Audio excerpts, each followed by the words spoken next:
Ça va maintenant faire des années que je forme les entreprises à Paris sur le sujet de l'intelligence artificielle et j'ai moi-même fait des conférences sur le sujet. Et il s'avère que dès qu'on est dans ce genre de cercle, dès qu'on rencontre ces personnes sur ces événements ou qu'on forme les entreprises, ben en privé, on apprend des petites histoires. Donc l'objectif aujourd'hui, c'est de vous présenter un petit peu des situations qui ont coûté cher à beaucoup d'entreprises en France et aussi les solutions qu'on a mis en place pour histoire qu'il n'y ait pas encore le problème. Donc la première, c'est que vous imaginez aujourd'hui, on peut intégrer des chatbots de manière assez simple dans nos sites internet, ça s'adapte, c'est fantastique. Là par exemple, on va avoir ces CX Genie qui peuvent s'intégrer très facilement dans un site WordPress. On peut lui donner des informations, c'est du no-code, ça centralise absolument tous nos messages. Il y a quand même beaucoup d'avantages, et en plus c'est pas cher. Mais le problème, c'est qu'au final, imaginez vous lancez votre chat, et à l'époque, il n'y avait pas encore tout ce qui va être les filtres, hein. Moi, ce que j'ai conseillé en général, c'est de mettre un filtre à l'entrée pour dire est-ce qu'il y a un mot-clé qui correspond à une potentielle demande. Est-ce qu'on parle bien de mon produit? Est-ce qu'on parle bien d'une situation qui peut être intéressante pour un client? Et est-ce que c'est pas forcément quelqu'un qui essaye de un peu me hacker, de balancer du script dans mon chat tout simplement, ou aussi peut-être de juste poser des questions comme si c'était un chat GPT.4, donc vraiment la version qui coûte cher, mais que quelqu'un payait pour moi parce qu'au final les gens ont essayé de lancer un chatbot. Donc ça c'est une situation que j'ai rencontrée où il y avait des personnes qui avaient voulu lancer un chatbot, il n'avait pas bien paramétré, ils n'avaient pas mis de limite, ils n'avaient pas mis de blocage. Et ce qu'on s'est aperçu, c'est qu'au final, les gens s'en servaient comme si c'était un ChatGPT 4, donc la facture, elle a explosé. Les gens, ils n'ont pas forcément eu beaucoup plus de clients, et même il y a des personnes qui ont envoyé des choses obscènes. Donc encore une fois, si vous, si vous voulez intégrer un chatbot sur votre site internet, n'oubliez pas de mettre un système de filtre, que ce soit par mot-clé, par situation ou par sujet. Comme ça, au moins, vous évitez d'avoir quelqu'un qui s'en sert pour juste ChatGPT ou qui vous fait augmenter votre facture. La deuxième situation, elle est complètement différente. Donc là, je vais pouvoir me chercher un document comptable. Je vais faire le comptable, hop là. Il y a une entreprise, donc je ne peux pas dire le nom, vous imaginez bien parce que la situation est quand même assez particulière, qui a donné un document comptable qui s'appelle le FEC. Donc qu'est-ce qui est intéressant dans le FEC, c'est qu'en fait c'est toutes les dépenses de l'entreprise avec toutes les suppliers, hein, tous les gens qui vont donner le service, ainsi que le prix, d'où elle vient, qui sont toutes ces informations. Donc c'est le document comptable lui-même, c'est le document comptable d'essence. Et bien il s'avère qu'un expert comptable, donc il y avait un expert comptable, le chef d'entreprise qui avait ses comptables en dessous, a oublié de dire aux employés on va peut-être pas utiliser ChatGPT parce que les informations qu'on a, elles sont quand même privées et sensibles. Même s'il n'y a pas encore l'IA Act, on va peut-être pas donner les données de nos clients en ligne. Alors, ça c'est le problème aussi, c'est qu'il y a beaucoup de chefs d'entreprise qui oublient de dire à leurs employés si vous devez utiliser l'intelligence artificielle, utilisez dans ce cadre, faites en sorte de, donc là regardez, je vais aller sur ChatGPT, désactiver le partage de données avec ChatGPT, donc il faut juste aller sur son compte, cliquer ici, paramétrage, ensuite gestion des données, et enfin améliorer pour tous, le modèle pour tous, on le désactive. Donc ça déjà c'est une sécurité en plus qui fait en sorte que l'IA au final elle ne devient pas propriétaire de vos données. Mais vous imaginez des experts comptables, enfin les comptables de l'expert comptable, on leur a pas dit comment l'utiliser, on leur a pas dit comment sécuriser. Or, pour gagner du temps, et parce qu'il gagnait beaucoup de temps en communiquant ce genre de documents, eh bien, le problème, c'est qu'au final, il donnait des informations extrêmement sécurisées, extrêmement privées. Et le problème, encore une fois, c'est niveau RGPD, ils sont pas bons. Donc moi, je vais pas divulguer l'information. Je tairai jusqu'à ma mort le nom d'entreprise. Mais sachez que ce genre d'informations, ce genre de problématiques arrivent. Donc la solution pour ça, c'est d'entraîner, de former. D'ailleurs, on fait de la formation. N'hésitez pas à me laisser un message sur LinkedIn ou sur YouTube. C'est de faire former les gens ou de leur donner au moins un cadre, de leur dire que si vous devez utiliser des documents, sachez que ces documents-là, c'est hors de question de les utiliser, et si vous devez utiliser les autres, il faut paramétrer son compte pour pas avoir de problème au niveau de la loi. Donc ça, encore une fois, situation, ça paraît bête, mais le nombre d'entreprises que je rencontre où les employés me disent ben, on utilise ça, on fait ça, le patron n'est pas au courant, s'il vous plaît, n'en parlez pas.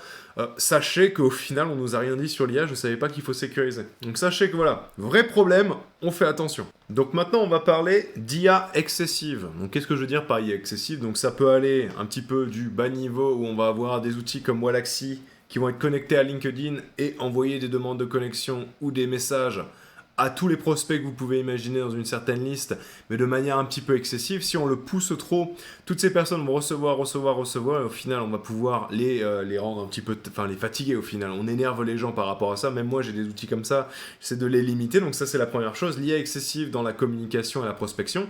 Mais celle qui fait le plus mal, celle qui fait le plus peur, parce que ça, on peut se dire, bon, il y a quand même une utilité, ça rapporte un peu d'argent, ça va être l'intégration avec les outils de no-code. Donc là, on va être sur Make. Donc très simplement, vous pouvez mettre Make ici.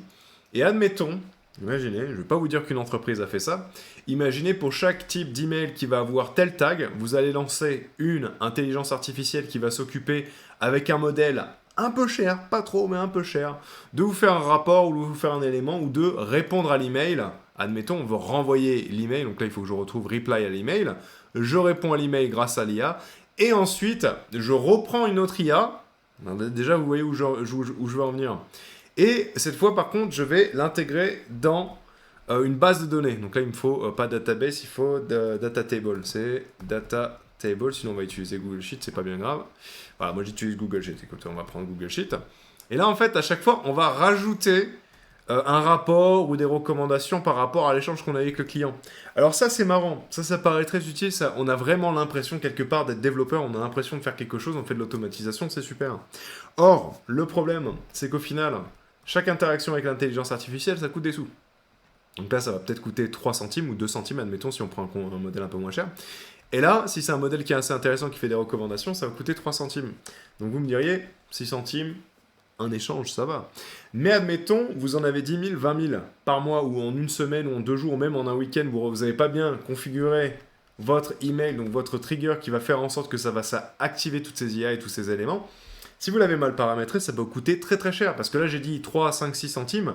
Parfois, ça peut être 20 centimes. Si on met de la génération d'images, n'imaginez même pas. Donc 20 centimes à chaque fois, ça lance le flow 10 000 fois. Donc le flow, c'est le workflow, hein, c'est toutes les étapes. 10 000 fois, ça peut aller très vite. Et ça se voit beaucoup dans le sens où en fait, on est dans une ère où absolument tout le monde veut de l'IA partout. Le problème, c'est que c'est pas contrôlé, c'est pas gouverné, les triggers ne sont pas maîtrisés. Donc du coup, ce qui se passe, c'est qu'on va avoir un nombre colossal de demandes, un nombre colossal de workflows qui vont pas être pas chers. Parce que regardez, si j'enlève l'IA, ça me coûte combien? Ça me coûte 0. Par contre, si j'ajoute l'IA, ça me coûte, allez, 2, 5, 6, 20, 30 centimes. Donc là, en fait, il y a un gros problème où, en fait, là où tout le monde veut de l'IA, veut automatiser, veut gagner en pouvoir, en pérennité face à cette révolution, le problème, c'est qu'on prend des risques colossaux, on ne maîtrise pas, et ça nous coûte des sous. Donc faites attention dans ce genre de situation, bien paramétrer les triggers, on peut rajouter des thèmes, on peut rajouter des tags, faire en sorte que ce soit limité, qu'on ne mette pas absolument tout, et même, regardez, alors je fais pas toujours de l'automatisation, moi je fais du code directement, ce que vous pouvez faire, c'est intégrer aussi, intégrer des filtres, des éléments où vous allez pouvoir dire, donc là je veux pas que ça fasse ça, s'il n'y a pas un mot-clé comme celui-ci dans l'email, ne fait pas le workflow, comme ça au moins vous êtes sécurisé. Faites attention à l'automatisation, ça peut vous faire gagner du temps, mais ça peut aussi vous coûter très cher pour pas grand-chose. Le prochain élément, ça va être la dépendance à l'intelligence artificielle. Donc, qu'on le veuille ou non, l'IA est bien plus efficace que ce que l'on peut faire souvent. Moi, par exemple, je fais du code. J'aime bien coder à la main, c'était sympa, mais ça prend beaucoup de temps. Donc, moi, ce que j'utilise, c'est que j'utilise V0, donc qui va être une solution IA de Vercel, donc c'est aussi les personnes qui ont fait Next.js, donc un langage de programmation pour faire du front, hein, ne vous inquiétez pas. Et ce qui est fantastique, c'est qu'au final, je vais pouvoir lui dire, est-ce que tu peux me faire un dashboard pour un e-commerce, qui vend des produits renouvelables? Voilà. Et là, regardez, par exemple, ce qui va être bien, c'est que je lui ai juste donné un message, et il va me générer en fait toute l'interface. Donc ça, c'est super. Mais il y a un problème, c'est qu'au final, on en devient quelque part un peu dépendant. Il est tellement efficace, il est tellement meilleur que moi qu'au final, je perds un petit peu mon coup de main. Et je gagne beaucoup en productivité quand il est là, mais dès qu'il y a un problème, par exemple, je suis allé faire des conférences quand j'étais en train, j'avais pas internet, ou j'avais un internet mais qui était horrible, et au final, le problème c'est que j'étais incapable de travailler, parce qu'il avait toute ma base de données, il avait toutes ces informations, il était bien plus efficace que moi, et à chaque fois que j'essayais de coder à la main, je me disais, mais au final, si je m'arrête ce soir, je commence à retaper avec l'IA, je vais aller beaucoup plus vite. Donc il y a une certaine dépendance à l'IA, donc ça c'est pour le code. Mais ça va être exactement pareil pour le côté administratif, le côté juridique, le côté de communication. On perd la main quelque part. On commence à devenir dépendant de l'IA. Donc pour ça, moi ce que j'invite à faire, c'est de construire un peu sa vie autour de l'IA. Si vraiment c'est un outil qui est trop efficace et qui est trop important pour pouvoir garder ses compétences, parce que parfois, pour être honnête avec vous, moi j'ai arrêté de faire du front, donc c'est tout ce qui va être les interfaces comme ça, les interfaces jolies. J'ai arrêté de faire des interfaces web parce qu'au final l'IA était tellement bonne à ça que ça valait pas le coup. Par contre, tout ce qui va être le côté architectural, là où je peux faire sauter mon entreprise entière en quelques secondes en me faisant hacker, en paramétrant quelque chose d'incorrect, là je fais attention. Là je garde mon coup de main, là je continue de pratiquer, là je vais vraiment dans le détail du code. Donc faire vraiment attention à quel point en fait on devient dépendant de l'IA. et c'est quoi la plus-value de ma dépendance. Parce qu'au final, si je suis extrêmement efficace au vu de ma dépendance, ça vaut le coup d'être dépendant. Par contre, au final, s'il y a des éléments à haut risque où je ne peux pas me permettre de prendre un risque comme ça et de tout baser sur l'IA, il vaut mieux parfois éviter. Et d'ailleurs, au passage, après quelques secondes de génération, voici mon dashboard e-commerce. Comme vous pouvez le voir, j'aurais pu faire ça à la main. Pour être honnête avec vous, ça m'aurait pris peut-être quelques jours, voire une semaine.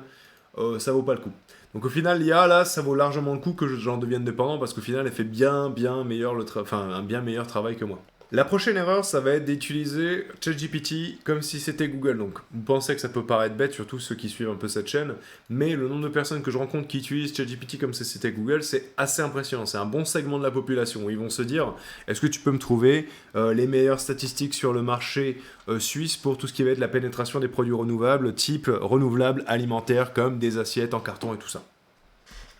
Donc là, c'est fantastique, l'IA va me donner des informations, mais le problème, c'est que c'est ce qu'on appelle une boîte noire. Donc là, il me fait une recherche sur le web, attendez, regardez. Je me permets de faire comme à l'époque où il faisait pas de recherche Internet, regardez, je reviens en arrière, je vais lui dire, sans aller chercher sur Internet.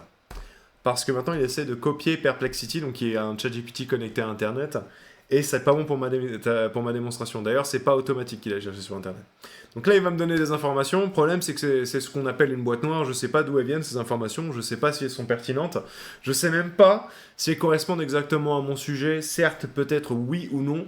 Mais en aucun cas, je peux venir pendant un rendez-vous commercial et d'apporter des informations comme celle-ci. Je peux pas me permettre de dire, écoutez, monsieur Delarue, j'ai vu que votre budget ou votre pays, il a une augmentation, une pertinence par rapport à ça. La tendance est en train de grandir comme ça. Je peux pas me le permettre. Parce que je vais passer quelque part pour un clown. En aucun cas, vous pouvez donner ou utiliser les sources qui viennent de ChatGPT parce que vous n'avez pas le droit de voir d'où ils viennent les sources. En fait, vous ne le savez pas.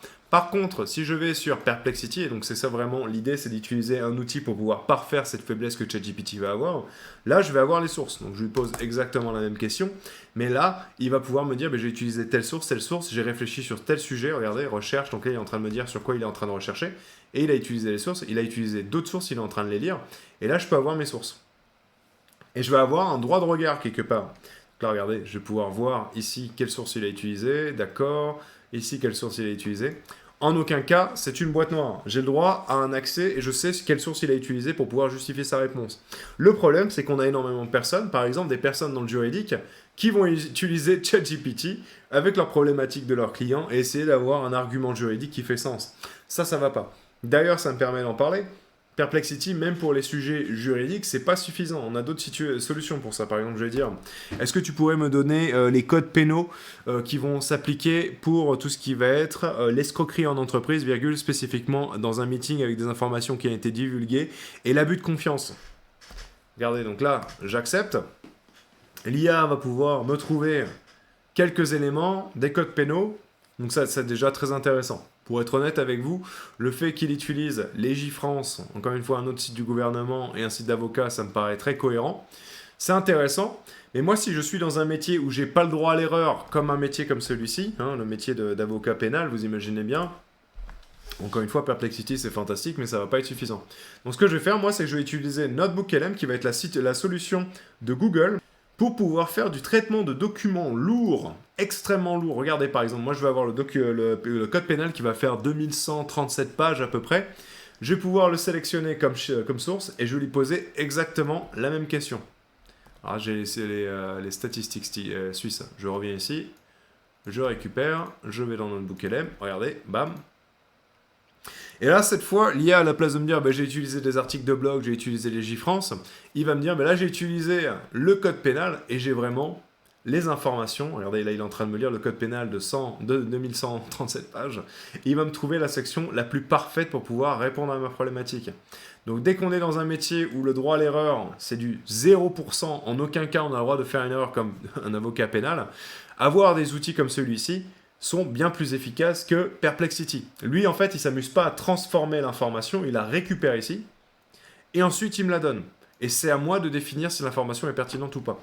Et grâce à cet effort de ne pas faire de transformation, quelque part, on va avoir une information qui est la plus pure. Et c'est à nous de définir si elle s'adapte à notre situation. Et comme ça, l'humain vraiment a ce droit de regard, quelque part, sur le travail de l'IA, à la place de faire confiance à l'IA et espérer qu'elle ait pris les bonnes sources. Donc ça arrive souvent aussi, il faut faire attention.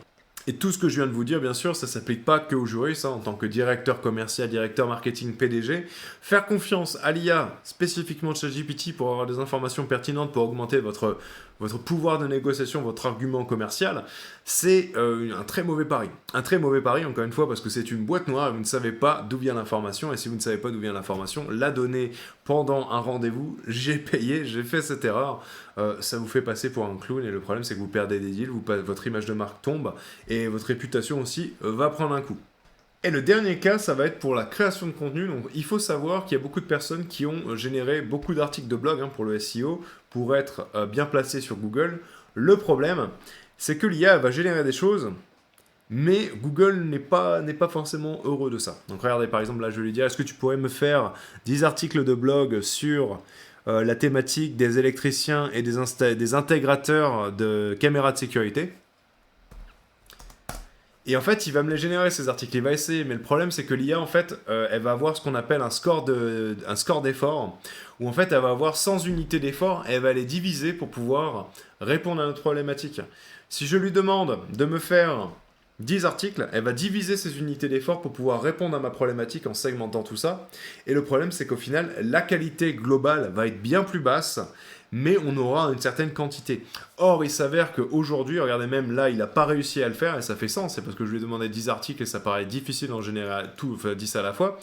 Ça fait sens, mais le problème, c'est qu'au final, la qualité globale va prendre un coup. Donc là, je vais juste lui demander, je suis d'accord pour les titres, mais est-ce que maintenant tu pourrais me générer l'entièreté des 10 articles d'un coup, virgule, je serais extrêmement déçu si tu n'y arrives pas.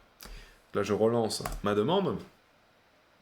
Et comme je le disais, on va pouvoir voir qu'au final, il va essayer de me les générer, ces articles. Mais en aucun cas, ça va être utilisable. Google va me les flaguer. Il va se dire, ton contenu, il n'est pas du tout adapté. C'est du contenu de masse. En aucun cas, je vais accepter ça sur Google. Donc là aussi, on va avoir un problème. Au final, même si l'IA nous offre une quantité assez impressionnante, la quantité, plus ça va, moins c'est un argument viable. Autant marketing, autant commercial, plus ça va, moins c'est un argument viable. Donc il faut vraiment réussir à trouver une sorte de balance entre la génération de l'IA pour gagner en productivité, mais en même temps garder un haut niveau de qualité pour que les autres grosses entreprises accèdent à notre contenu. Donc là il est en train de générer, je vais me permettre de l'arrêter. Il va essayer de si je devais attendre qu'il me génère les 10 articles en sachant qu'il a déjà pris un peu de temps pour celui-ci, ça nous prendrait une vie. Ce qui va être important au final, c'est de ne pas lui demander de faire 10 articles à la fois, c'est de lui demander de faire un article extrêmement complet, extrêmement détaillé, d'un minimum de par exemple 5000, 10 000 caractères, pour que ce soit conséquent. Et là, il va le faire. Moi, ce que je vous invite d'ailleurs à faire, un petit conseil de pro, c'est d'ouvrir deux ChatGPT. Donc regardez, je vous redonne l'accès à tout l'écran. Je vais ouvrir ce ChatGPT sur la gauche, et je vais en avoir un autre. Hop là, je reprends le lien. Là. Et je vais en avoir un autre sur la droite.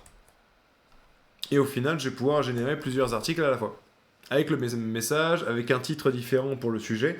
Mais là, vous pouvez générer plusieurs articles. Et là, après, vous finissez, vous copiez, vous intégrez, vous changez le sujet, vous en redonnez un autre, vous copiez, vous intégrez, et vous continuez d'avancer comme ça. Donc ça me permet aussi de vous dire, n'oubliez pas de segmenter vos demandes, parce que l'IA, sinon, elle va devoir diviser ses unités d'effort pour essayer de tout réaliser, et le problème, c'est que la qualité globale va pâtir. Si vous devez vraiment générer énormément de sujets ou de contenus, n'hésitez pas à avoir plusieurs ChatGPT ouvert comme ça, lui en lancer un ici, en lancer un autre, comme ça vous allez avoir deux générations en simultané et vous allez gagner du temps. Donc voilà, c'était Loïc pour ce que j'ai vu un petit peu, les petites histoires qu'on m'a dit au niveau de l'intelligence artificielle. J'espère que ça vous a intéressé. Si vous avez besoin d'une formation à Paris ou en France, n'hésitez pas à m'envoyer un petit message sur LinkedIn ou à commenter sur YouTube. Nous ferons un plaisir de pouvoir vous aider. En tout cas, voilà, un plaisir de pouvoir vous apporter ces éléments. J'espère que ça va en aider pas mal d'entre vous. Je vous souhaite une très bonne journée, bon courage avec l'intelligence artificielle et à très bientôt.